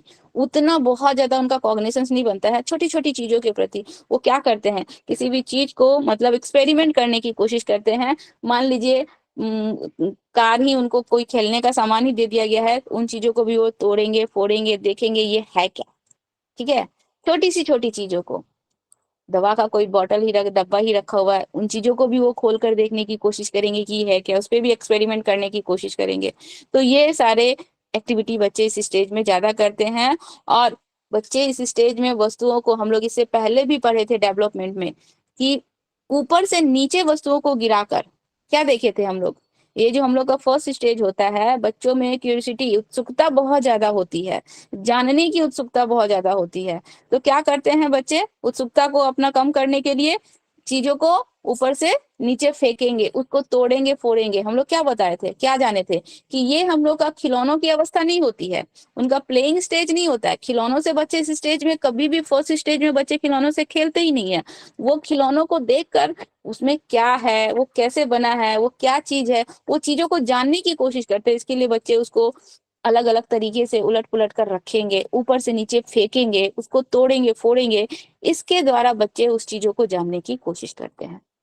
ठीक है, तो ये हम लोग का वही है, 12 से 18 महीने का की अवस्था। और लास्ट जो है हम लोग का 6 नंबर जो है, जो कि सेंसरी मोटर स्टेज का लास्ट पॉइंट है, मानसिक संयोग द्वारा नए साधनों की खोज की अवस्था। अब बच्चा मानसिक संयोग, यानी कि मेंटल, यहाँ पे बच्चा ऑपरेशंस कर रहा है, अपने माइंड को, कॉग्निशंस को यूज करने की कोशिश कर रहा है। देखिए, stage of inventions of a new means of through mental combinations, अपने माइंड के दम पर, मतलब मेंटल कॉग्निशंस के बल पर बच्चा चीजों को खोजने की, ठीक है, उनमें कुछ नया क्या है, उनमें क्या क्वालिटी है, इन सब को अपने कॉग्निशंस के दम पर, बल पर जानने की बच्चे कोशिश करते हैं, मानसिक संयोग करते हैं बच्चे।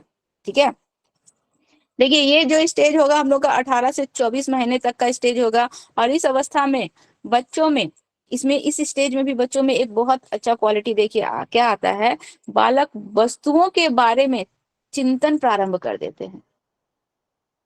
बच्चों में थिंकिंग पावर होता है, सोचने समझने की क्षमता होती है, लेकिन देखिए शुरुआत यहीं से हो जाती है। फर्स्ट स्टेज का जो हम लोग का सेंसरी मोटर स्टेज का जो लास्ट पॉइंट है, उसी में बच्चों में जो है थिंकिंग जो है स्टार्ट हो जाता है। बच्चे किसी भी चीज या किसी भी वस्तु, या उनके घर में मम्मी पापा जो कुछ भी है, इन सब के प्रति, किसी भी चीज के प्रति बच्चा जो है सोचना शुरू कर देते हैं। ठीक है, चिंतन करना बच्चे स्टार्ट कर देते हैं। और इस अवधि में उन वस्तुओं के प्रति अनुक्रिया करना भी प्रारंभ कर देते हैं, जो सीधे दृष्टिगोचर नहीं होती है। यानी कि कहने का मतलब है कि अब बच्चे जो है, देखिए बच्चा 18 से 24 महीने का हो गया। सीधे दृष्टिगोचर होने का मतलब होता है कि ऐसी चीजें जिसको बच्चा देख रहा है, बच्चे के आंखों के सामने जो है, जिसको बच्चा छू सकता है, जिसको बच्चा पकड़ सकता है, ठीक है, ऐसी चीजें, उसको हम लोग कहते हैं, वो हम लोग का कॉन्क्रीट हो गया। कॉन्क्रीट का मतलब ठोस रूप में, जिसको हम हाथ से छू सकते हैं, पकड़ सकते हैं, जिसको हम अपने आंखों से देख रहे हैं, वो हमारे सामने है। तो इस स्टेज में देखिएगा 18 से 24 महीने के जो बच्चे हो जाते हैं ना, इस स्टेज में बच्चों के आंख के सामने भी जो वस्तु नहीं है, जो उनको डायरेक्ट नहीं दिख रही है, जिनको वो छू नहीं सकते हैं, उन वस्तुओं के प्रति भी बच्चे जो है सोचना शुरू कर देते हैं। याद रखिएगा, इसको हम लोग कहते हैं वस्तु स्थायित्व यानी कि ऑब्जेक्ट परमानेंस वाला क्वालिटी जो है इस स्टेज में बच्चों में आ जाता है। वस्तु स्थायित्व का गुण, ठीक है, वस्तु स्थायित्व का गुण यानी कि ऑब्जेक्ट परमानेंस एक ऐसा बच्चों में गुण होता है इस स्टेज में जिसमें बच्चों के सामने कोई भी चीजें, कोई भी वस्तुएं कॉन्क्रीट रूप में नहीं होती है, यानी कि ठोस रूप में नहीं होती है, जिनको बच्चे देख रहे हैं डायरेक्टली, जिनको बच्चे छू सकते हैं, जिनको बच्चे पकड़ सकते हैं, नहीं भी है तो भी बच्चे जो है उन चीजों के प्रति सोचना शुरू कर देते हैं। स्टार्ट हो रहा है, ठीक है, शुरू हो रहा है, डेवलप नहीं हो रहा है, याद रखिएगा। स्टार्ट होना और डेवलप्ड होना दोनों में बहुत ज्यादा अंतर होता है।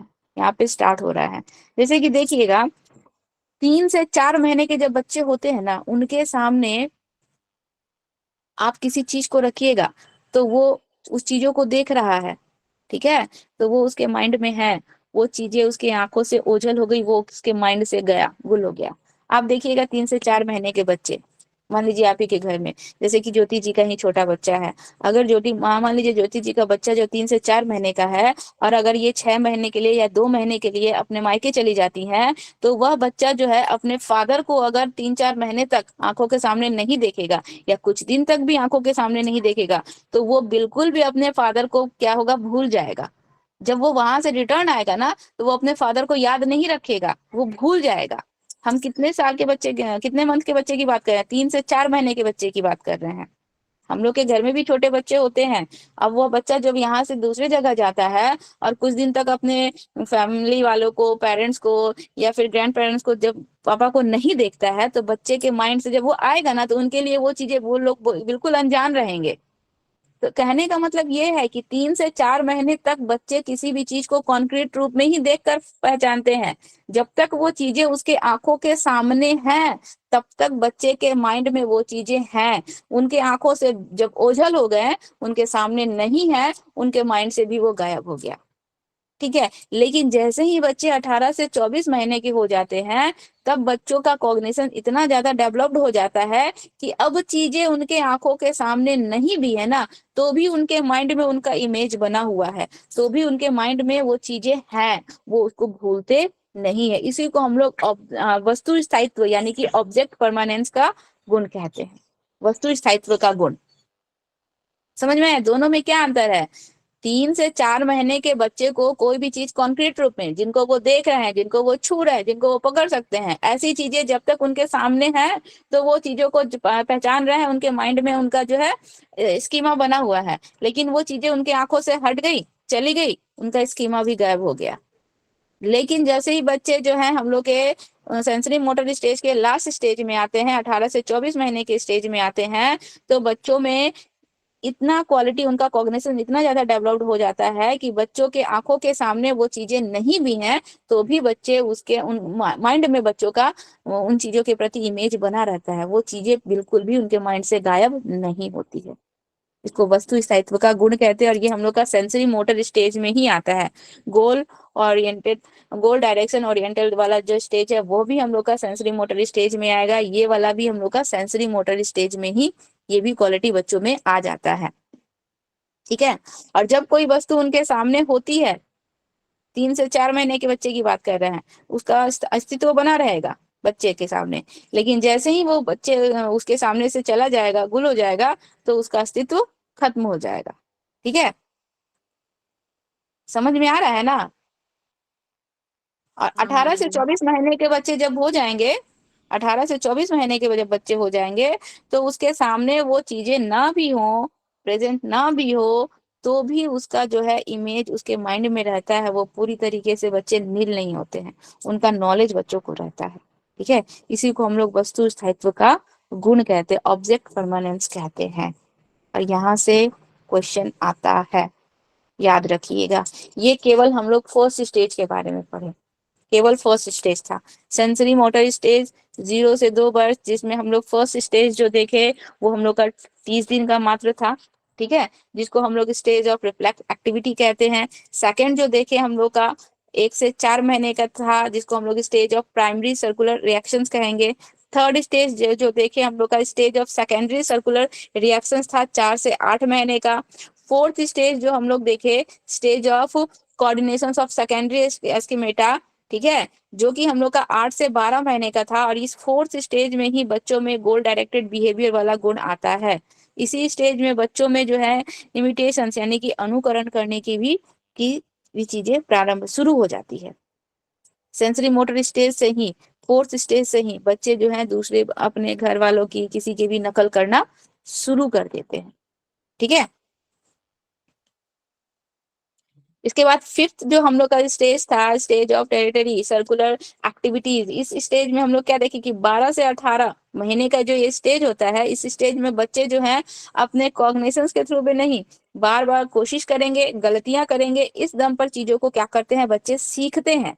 ठीक है, इस आधार पर बच्चे चीजों को सीखते हैं और बच्चों में किसी भी चीज को जानने की इतनी ज्यादा उत्सुकता होती है, इतनी ज्यादा क्यूरियोसिटी होती है कि बच्चे चीजों को पटक कर, तोड़ कर, फेंक कर, इन सब चीजों से अपने उत्सुकता को कम करने की कोशिश करते हैं। और लास्ट जो स्टेज होता है, ठीक है, वह हम लोग का स्टेज है stage of invention of new means through the mental combination, यानी कि मानसिक संयोग के द्वारा बच्चे क्या करते हैं, साधनों की खोज की अवस्था, अपने लिए कोई ना कोई साधन खोजते हैं या फिर कुछ एक्सपेरिमेंट करते हैं।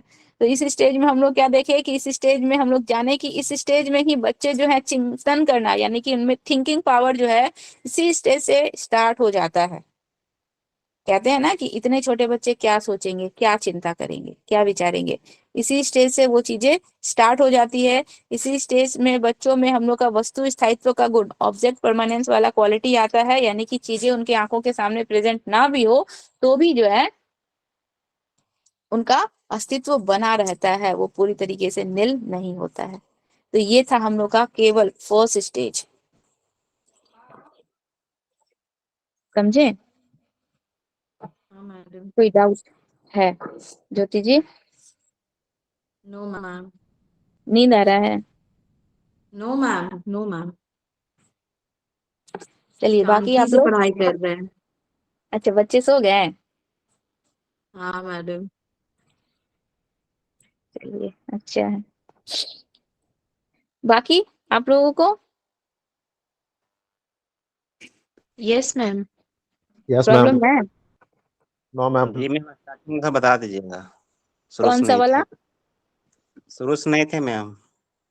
शुरू से नहीं थे दीपेंद्र जी? जी कौन सा मैम। छूटा है आपका? क्या आपका शुरू से छूटा है? हम तो यही एक ही स्टेज तो बताए ही हैं, हम तो यही एक सेंसरी मोटर स्टेज ही तो बताए हैं। नहीं, बीच में सेंसरी मुझे मोटर, सेंसरी मोटर स्टेज को प्याजे जी ने सेंसरी मोटर स्टेज नाम क्यों दिया? क्योंकि सेंस ऑर्गन के थ्रू बच्चे जो है इसमें एक्टिविटी करते हैं, उनका सेंस ऑर्गन ज्यादा एक्टिव रहता है और फिजिकल एक्टिविटी ज्यादा। इसको गामक भी इसलिए कहते हैं, गामक यानी कि फिजिकल एक्टिविटी बच्चे ज्यादा करते हैं। जी मैम। बच्चे कुछ भी बोलकर नहीं बताते हैं कि हमको भूख लगी है, चाहे हमको दुख तकलीफ है, चाहे कुछ है, जो भी करेंगे वो अपने सेंस ऑर्गन के थ्रू या फिजिकल एक्टिविटी के थ्रू बताने की बच्चे कोशिश करते हैं। जी मैम, ये समझ गए तो मैम। और बस वही था, इसके बाद तो हम सारा स्टार्टिंग से आपको बताए ही हैं। जी मैम, बीच में थे इसलिए नहीं पता था मैम। ठीक है चलिए मैम। अब आप लोग के पास टाइम है तो हम एक और स्टेज बता देंगे, हाँ और नहीं मैडम, टाइम है। नहीं आपको टाइम है, बाकी सबसे भी तो पूछ ले। हाँ मैम, बताइए आगे। अंकिता जी हाथ उठा रही हैं, क्या ये क्या बात है? यस मैम, बताइए मैम, टाइम है। चलिए यस सेकंड, मैम, आगे बताइए। चलिए फर्स्ट स्टेज कंप्लीट हो गया। सेकंड स्टेज जो था हम लोग का pre operational stage, pre operational stage का एज क्या था हम लोग का, बताइए जरा प्याजे जी के अनुसार। 2 to 2 से 7। 7। 2 to 7। 2 to 7 यानी कि 2 से 7 वर्ष का अवस्था है हम लोग का। यह दूसरा स्टेज हो जाएगा संज्ञानात्मक कॉग्निटिव डेवलपमेंट का। और अगर हम लोग देखें तो इस स्टेज को हम लोग 2 से 7 ईयर्स जो दिख रहा है, कौन सा स्टेज है? अगर डेवलपमेंट में हम लोग इसको देखेंगे तो कौन सा स्टेज कहलाएगा? प्री ऑपरेशनल, सॉरी, पूर्व बाल्यावस्था। पूर्व प्री बाल्यावस्था, चाइल्डहुड। प्री चाइल्डहुड वाला स्टेज हो गया ये हम लोग का, एज के अनुसार अगर देखा जाए तो। ठीक है, और इस अवस्था में, इस स्टेज में बच्चे संकेतात्मक यानी कि संकेत, इशारों, सिंबल्स के माध्यम से, ठीक है, बच्चे कार्य करते हैं और भाषा का प्रयोग प्रारंभ कर देते हैं। अब बच्चों में लैंग्वेज डेवलपमेंट, बच्चा 2 से 7 साल का हो गया, बच्चों का लैंग्वेज डेवलपमेंट हो जाता है। अब बच्चा बोलने लगता है। अब बच्चा पूरी तरीके से अपने सेंस ऑर्गन पे और फिजिकल एक्टिविटी पे डिपेंड नहीं रहता है। बच्चों का लैंग्वेज डेवलपमेंट हो जाता है। बच्चा अब बोलकर अपनी चीजों को बताएगा। ठीक है, तो इस स्टेज को भी प्याजे जी ने 2 भागों में बांट दिया है। पहला होता है हम लोग का प्राक संप्रत्यात्मक अवधि, यानी कि प्री कंसेप्चुअल पीरियड इसको कहेंगे। ठीक है, हम लोग का प्री ऑपरेशनल स्टेज को भी प्याजे जी ने 2 भागों में बांटा है। पहला है हम लोग का प्री कंसेप्चुअल पीरियड और दूसरा है हम लोग का अंतरदर्शी अवधि। ठीक है, इनिशिएटिव पीरियड और प्री कंसेप्चुअल पीरियड, ये 2 पीरियड होता है। 2 से 7 साल, इन 2 से 7 सालों को प्याजे जी ने जो 2 भागों में बांटा है, इसमें भी एज भी बट जाएगा। देखिएगा, एज भी डिवाइड हो जाएगा। तो हम लोग का ये याद रखिएगा, 2 से 7 साल है, इसको हम लोग प्री चाइल्डहुड भी कहेंगे, क्योंकि उसी स्टेज में आ जाएगा। इस स्टेज में बच्चे जो है सिंबल्स के थ्रू, संकेत, इशारों के माध्यम से चीजों को बताना शुरू करते हैं। और प्लस बच्चों में इस स्टेज में लैंग्वेज डेवलपमेंट क्या होता है, शुरू हो जाता है। ठीक है, भाषा का ज्ञान बच्चों को हो जाता है। तो फर्स्ट जो है हम लोग का प्राक संप्रत्यात्मक अवधि, यानी कि प्री कंसेप्चुअल पीरियड। देखिए, प्राक संप्रत्यात्मक अवधि जो है 2 से 7 साल था ना, उसको बांट दिया गया। अब ये 2 से 4 साल। ठीक है, प्राक संप्रत्यात्मक अवधि यानी कि प्री कंसेप्चुअल पीरियड जो है, ये हम लोग का 2 से 4 साल की अवस्था हो जाएगी। और इस स्टेज को हम लोग क्या कहते हैं, इस स्टेज को हम लोग जो है परिवर्तन की अवस्था भी कहते हैं। परिवर्तन का मतलब बहुत ज्यादा चेंजेस आते हैं बच्चों में अब इस स्टेज में। ठीक है, लैंग्वेज डेवलपमेंट हो रहा है, लैंग्वेज, बच्चों का भाषाई ज्ञान हो रहा है। बच्चे अपनी चीजों को, अब जिस तरीके से बच्चे फर्स्ट स्टेज में बता रहे थे इशारों के माध्यम से या फिजिकल एक्टिविटी के माध्यम से, अब बच्चे दूसरे तरीके विधि का यूज करेंगे। ठीक है, तो इस स्टेज को हम लोग क्या कहते हैं, खोजी अवस्था। इससे पहले भी हम लोग पढ़े थे एक्सपेरिमेंटरी, हम लोग क्या पढ़े थे, एक्सपेरिमेंटल स्टेज कहे थे, इसको कहे थे ना। बच्चा क्या करता है, अपने आसपास जो कुछ भी चीजें हैं उन सब चीजों में कुछ ना कुछ एक्सपेरिमेंट करने की कोशिश करता है, कुछ ना कुछ नया खोजने की कोशिश करता है, कुछ ना कुछ नया इनोवेट करने की कोशिश करता है।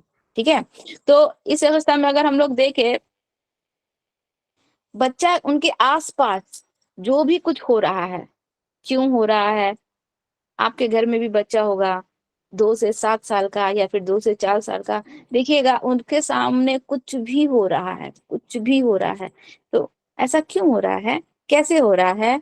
ठीक है, कौन है, कौन आया है, ये आपकी मम्मी है, मम्मी कैसी है, इतने सारे क्वेश्चंस करते हैं छोटे बच्चे, 2 से 4 साल के बच्चे। देखिएगा बहुत सारे क्वेश्चंस करते हैं, मतलब उनको कोई भी चीज दिख जाएगा ना तो इतने सारे क्वेश्चंस करेंगे ना वो, मतलब क्या करते हैं, जानने की कोशिश करते हैं। ठीक है, कुछ नया इनोवेट करने की कोशिश करते हैं, इसीलिए वो प्रश्नों का क्या करते हैं, तांता लगा देते हैं। प्रश्नों का एक मतलब अपने सामने वाले से, बड़ों से ढेर सारे प्रश्न करते हैं। और वे जिस भी कार्य को अन्य लोगों के द्वारा करते हुए देखते हैं, कोई भी, आप भी कोई काम कर रहे हैं वो आपका नकल करेगा। ठीक है, या फिर बड़े भाई बहन भी कोई काम कर रहे हैं तो वो उसका नकल करेगा। जैसे कि फॉर एग्जाम्पल, मान लीजिए घर में कोई बड़े बुजुर्ग हैं, आप अगर मान लीजिए उनके पैर को दबा रहे हैं, छोटा बच्चा भी देखकर वही काम करेगा। आप अगर किसी को मार रहे हैं, छोटा बच्चा भी देखकर उसको मारेगा। मतलब वो सारे चीजों को आपका क्या करेगा, नकल करने की कोशिश करेगा। तो नकल करने की प्रवृत्ति भी इस स्टेज में बड़ों की नकल करने की प्रवृत्ति आती है।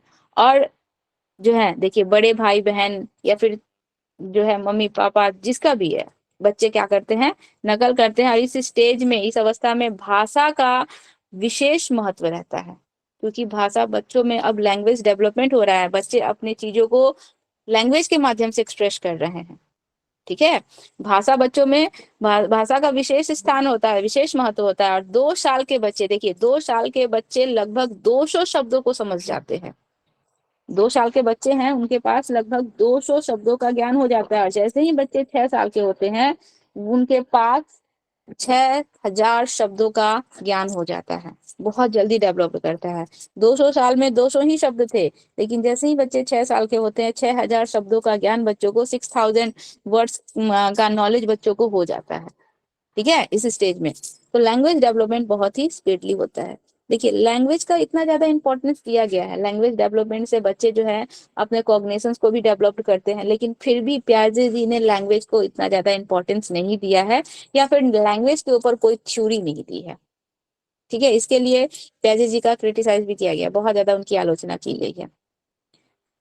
देखिए 6 वर्ष में बच्चे का 6000 शब्दों का ज्ञान हो जाता है, और इस अवस्था में बच्चों में भाषा का अधिकतम विकास होता है, लैंग्वेज का बहुत ज्यादा डेवलपमेंट होता है, क्योंकि उनको चीजों को सीखने की जो मैडम ये उत्सुकता तो होती है।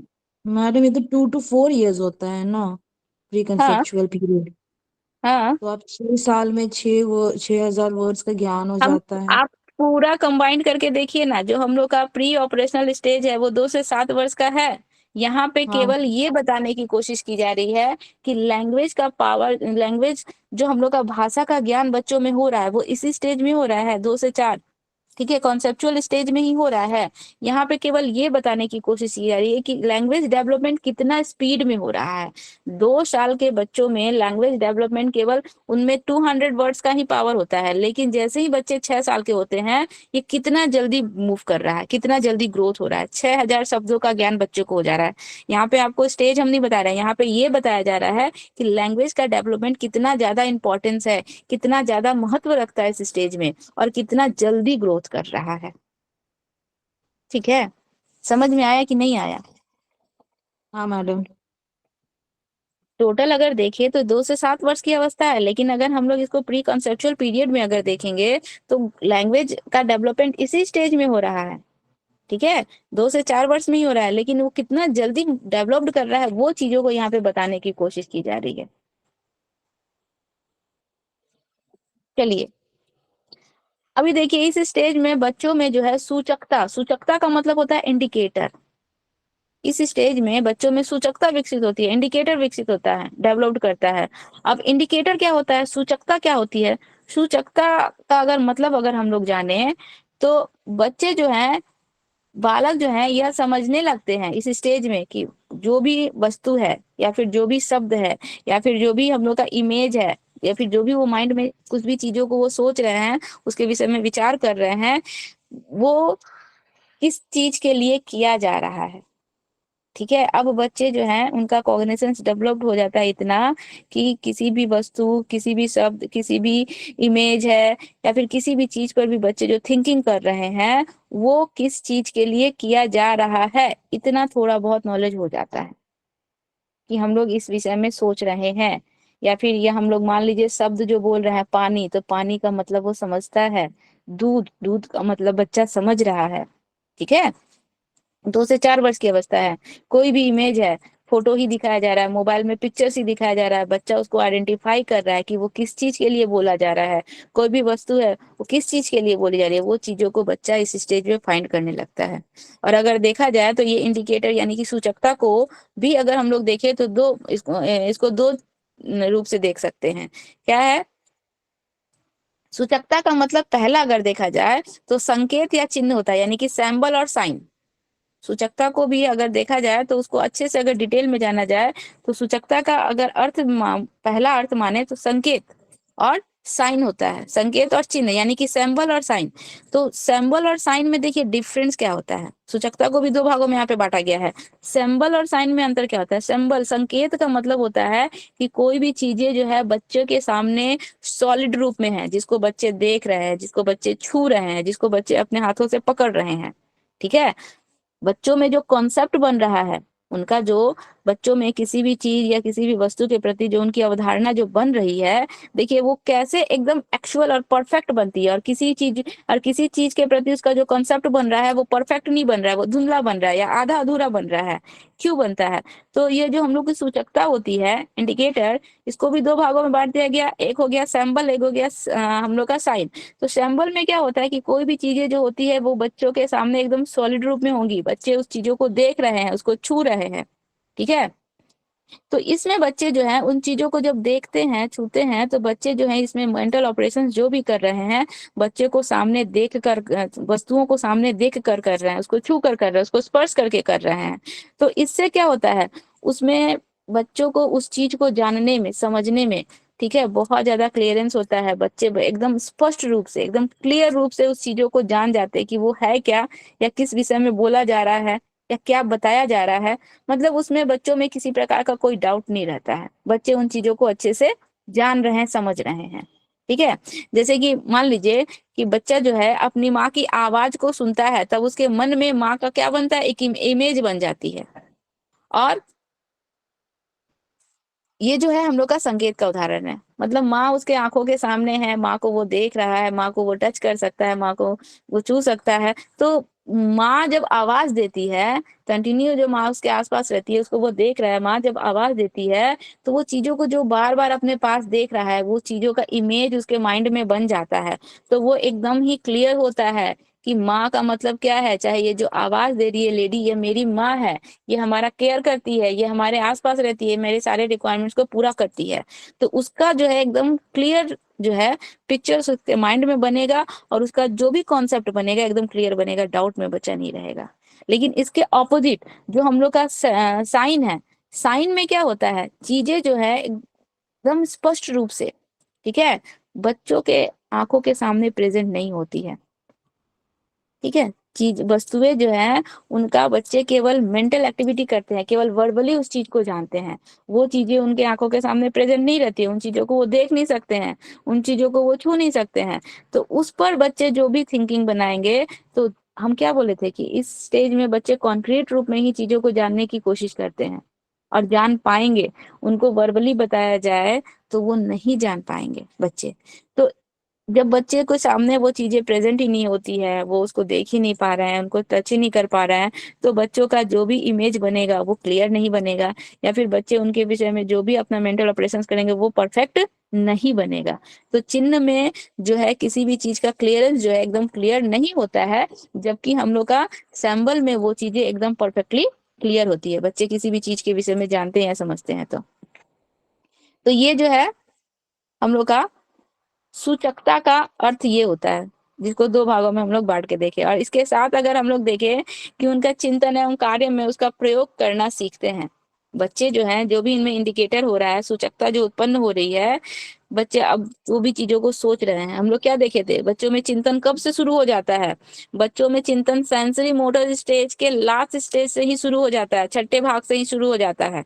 ठीक है, तो अब बच्चे जो कुछ भी थिंकिंग कर रहे हैं या जो भी एक्टिविटी कर रहे हैं, उसका प्रयोग जो है बच्चे जो है अपने एक्टिविटी में या कार्यों में या जो भी कामों में, उन सब चीजों में करने की कोशिश करते हैं। और इसके लिए इसी को पियाजे जी ने जो है क्या किया है, लाक्षणिक कार्य, यानी कि हम लोग का सेमियोटिक फंक्शंस का नाम दिया है। पियाजे जी ने इसको लाक्षणिक कार्य यानी कि सेमियोटिक फंक्शंस का, लाक्षणिक का मतलब बच्चे जो कुछ भी देख रहे हैं, जिनके विषय में बच्चों का कॉन्सेप्ट बन रहा है, बच्चे उसके विषय में थिंकिंग कर रहे हैं, समझ रहे हैं, जान रहे हैं, उसको बच्चे जो है अपने कैरेक्टर्स में उसको शामिल कर रहे हैं, उस चीजों पर फोकस कर रहे हैं, इसीलिए इसको लाक्षणिक कार्य का नाम दिया गया है। ठीक है, यानी कि सेमियोटिक फंक्शंस का नाम दिया गया है। और बोल रहा है कि इस स्टेज में बच्चों में अनुकरण और खेल के द्वारा जो भी बच्चों में ये जो हम लोग का सिम्टम्स आ रहा है, ये जो क्वालिटी आ रही है, ये क्वालिटी ज्यादातर बच्चे कैसे अपने कैरेक्टर में शामिल करते हैं, दूसरों की नकल करके या फिर खेल कर। ठीक है, क्या करके, अपने ही बड़े बुजुर्गों या आसपास के लोगों की नकल करके या फिर खेल के माध्यम से ये क्वालिटी जो है, ये गुण जो है बच्चों के अंदर आता है। समझ में आया? देखिए यहाँ पे बताया गया है कि सूचकता विकसित होने में, यानी कि जो भी इंडिकेटर बच्चों में विकसित हो रहा है या सिंबल या साइन का जो गुण बच्चों में आ रहा है, इसमें शब्दों का यानी कि भाषा का कितना महत्व है। लैंग्वेज पावर है बच्चों के पास, शाब्दिक ज्ञान है, तभी तो बच्चे अपनी चीजों को बता रहे हैं या फिर दूसरे की चीजों को जान रहे हैं।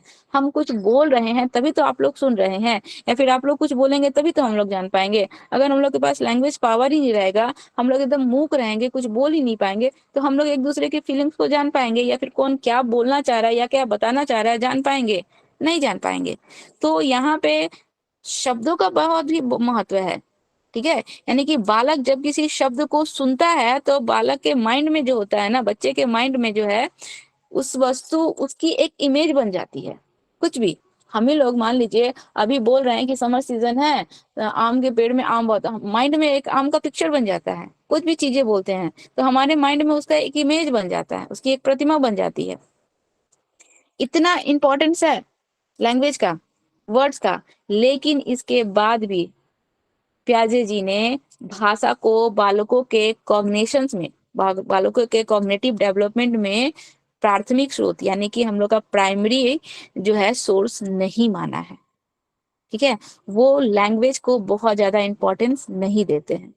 उनका क्या कहना है कि बालकों के कॉग्निटिव डेवलपमेंट में भाषा को उन्होंने क्या कहा है कि भाषा के बिना ही बच्चे अपने कॉग्निशंस का निर्माण कर लेते हैं। वो इन्वायरमेंट के साथ खुद ही इंटरेक्ट होके अपने कॉग्निशंस का निर्माण करते हैं, उसमें लैंग्वेज का बहुत ज्यादा रोल नहीं होता है। ठीक है, उनका ये कहना है। वो भाषा को इम्पोर्टेंस नहीं देते हैं, वो भाषा को के महत्व को क्या करते हैं, रिजेक्ट कर देते हैं। इसके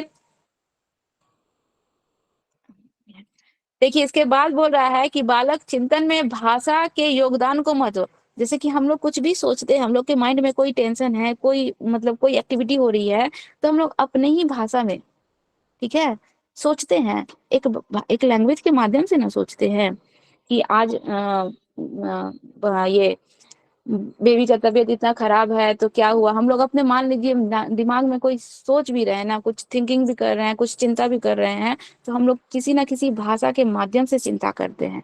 बहुत लोग जो है वर्बली बोल के भी करते हैं, और बहुत लोग जो है मूक होके, शांत होके, दिमाग में जो भी सोच रहे हैं वो हम लोग क्या कोई सिंबल के माध्यम से करते हैं, किसी ना किसी भाषा के माध्यम से ना करते हैं। और वो भाषा प्राय हम लोग की मातृभाषा ही होती है। हम लोग माइंड में किसी चीज का चिंतन कर रहे हैं, सोच रहे हैं, कोई टेंशन हुआ है, तो हम लोग अंग्रेजी में टेंशन नहीं लेंगे, ठीक है, या फिर बंगाली में या फारसी में टेंशन नहीं लेंगे। वो अपनी भाषा में ही हम लोग उस टेंशन पर सोचते हैं, विचारते हैं, और अपने मन में उस पे जो है डिस्कस करेंगे। ठीक है, किसी अदर लैंग्वेज पे नहीं है, जो हम लोग का मदर टंग होता है उसी में हम लोग करते हैं। लेकिन प्याजे जी इस पे भी कोई योगदान नहीं देते हैं। इस पे पता है कौन जोर देता है? इस पे वाइगोस्की जी का कहना है। वाइगोस्की जी कहते हैं कि कॉग्निटिव डेवलपमेंट में भाषा का बहुत ज्यादा इंपॉर्टेंस है, और हम लोग जब भी किसी टेंशन में होते हैं, जो भी कुछ करते हैं, तो हम लोग किसी ना किसी भाषा के माध्यम से ही सोचते हैं, विचारते हैं, या फिर कोई कार्य करते हैं, किसी ना किसी भाषा के माध्यम से। ये वाइगोस्की जी का कहना है। ठीक है, देखिए, तो इतना कुछ होने के बाद भी, भाषा का इतना इंपॉर्टेंस, इतना रोल होने के बावजूद भी प्याजे जी इसको कोई महत्व नहीं देते हैं, और ना ही इस पर उन्होंने कोई थ्योरी ही दी है। ठीक है, कोई थ्योरी नहीं दी है। तो चिंतन में भाषा के महत्व का सिद्धांत वाइगोस्की जी ने दिया है कि हम लोगों के थिंकिंग में, सोचने में, विचारने में, या कॉग्निटिव डेवलपमेंट में अगर भाषा का कोई रोल है, तो वाइगोस्की जी उसके इम्पोर्टेंस को एक्सेप्ट करते हैं, मानते हैं कि भाषा का बहुत ज्यादा रोल है, जो कि हम लोग बाद में पढ़ेंगे वाइगोस्की जी के बारे में। ठीक है, इस चीज मैडम को, हाँ बोलिए। मैडम समझ समझ से ही तो हम लैंग्वेज डेवलप कर सकते हैं ना। अगर कॉग्निशन हम लोग का है तो हम लोग लैंग्वेज डेवलप कर सकते हैं ना। हाँ, और कॉग्निशन हम समझ लोग का नहीं है। रहेगा तो फिर हम लोग लैंग्वेज कैसे डेवलप करेंगे? इसी वजह से कॉग्निशन ठीक है, पियाजो जी का थ्योरी। प्यारे जी की थ्योरी ठीक है। अगर आपके पास लैंग्वेज पावर नहीं रहेगा, तो क्या आप अपने कॉग्निशंस का डेवलपमेंट और ज्यादा कर सकती हैं? मैडम जैसे कि कॉग्नि पहले समझ आएगा तब ना हम लैंग्वेज ठीक लैंग्वेज है, डेवलप कर सकते हैं मैडम। समझ भी आया, किसी भी चीज का समझ आया तो भाषा के माध्यम से ही ना आया। बच्चा जाना कि ये काऊ है, चाहे ये आइसक्रीम है, चाहे ये माँ है, तो वो लैंग्वेज के माध्यम से ही ना आया। तो मैडम पहले Right? समझ आया तब ना हम समझ से ही उसका लैंग्वेज, हम दूसरे का ठीक है, लैंग्वेज सुन सुन के हमारा हम समझ आ समझ गए। हमारा समझ बना, हम अपने एनवायरनमेंट के साथ इंटरेक्ट होके अपना कॉग्निशंस बनाए, अपनी समझ बनाए। तो जो हमारा समझ बना, उसमें भी कहीं ना कहीं लैंग्वेज तो है, शब्द तो है। उसको हम बिना कोई नाम दिए, बिना कोई शाब्दिक रूप दिए, हम उसको समझ जाएंगे, सिंबॉलिक तरीके से जान जाएंगे? नहीं ना। हम उसको कुछ ना कुछ तो नाम दिए, उसको भाषा के माध्यम से ही तो नाम दिया गया।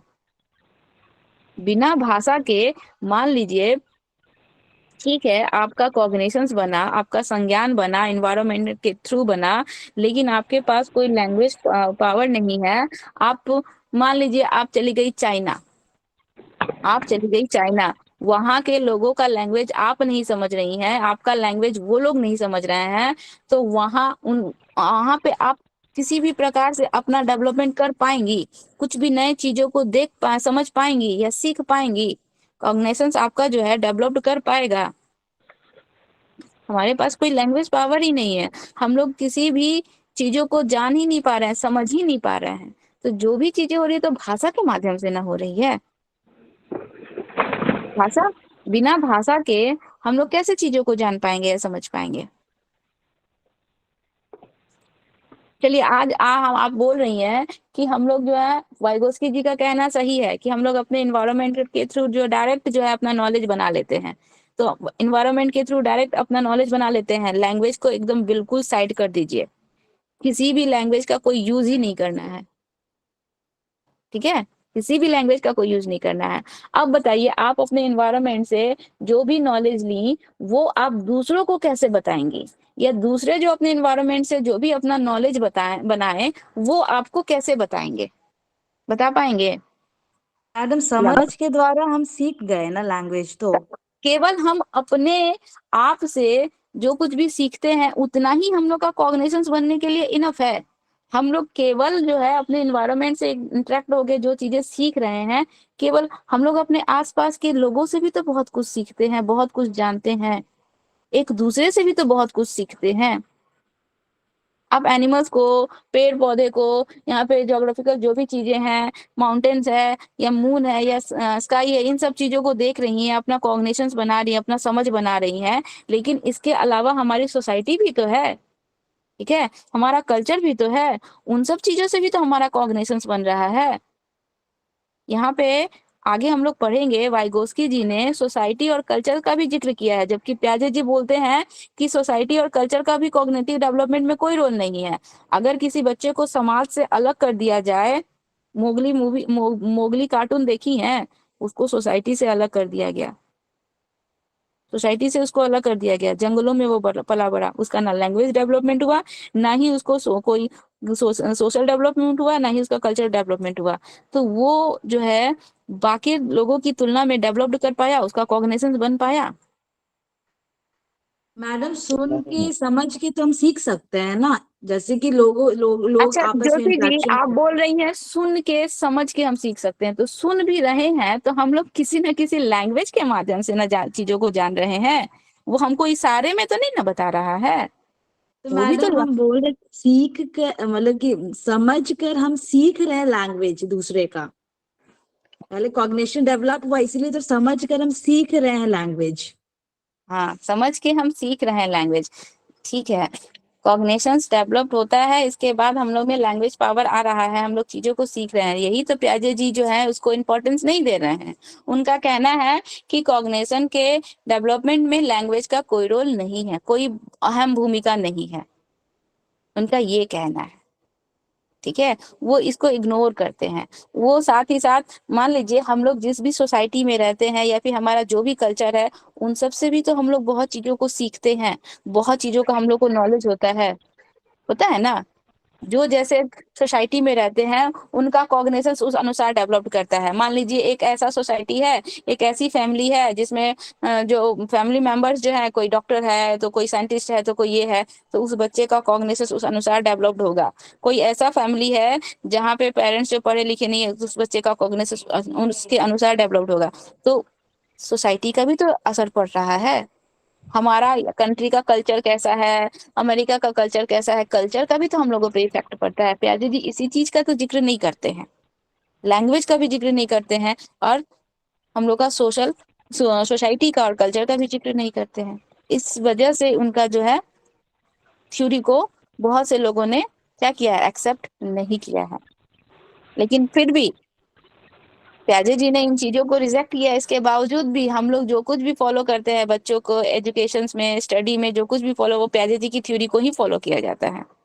प्याजे जी बहुत ज्यादा इंपॉर्टेंट है। चलिए 10:30 हो गया। अब आज और ज्यादा डिस्कस नहीं कर सकते हैं।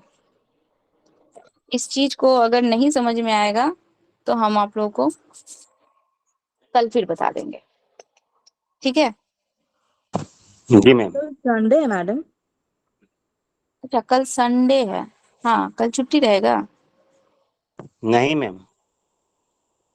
नहीं, कल छुट्टी चाहिए या नहीं चाहिए, बता दीजिए जल्दी से। यस नहीं मैम। कल ऑफ रहेगा मैम, कल ऑफ कीजिए, है ना, संडे ऑफ रहता है, ऑफ कीजिए संडे। अच्छा ठीक है, चलिए कल ऑफ रहेगा, कल ऑफ रहेगा, यस ठीक है? Yes ma'am. ठीक है मैम। मैडम इसका नोट्स भेज दीजिएगा मैडम। हाँ हाँ, भेज देंगे, इसका नोट्स भेज देंगे, मंडे तक पूरा नोट्स भेज देंगे, ठीक है? चलिए फिर क्लास ऑफ करते हैं। Thank you madam. Good night okay ma'am, madam. Thank you ma'am. Thank you, good night. Thank you ma'am, good night ma'am.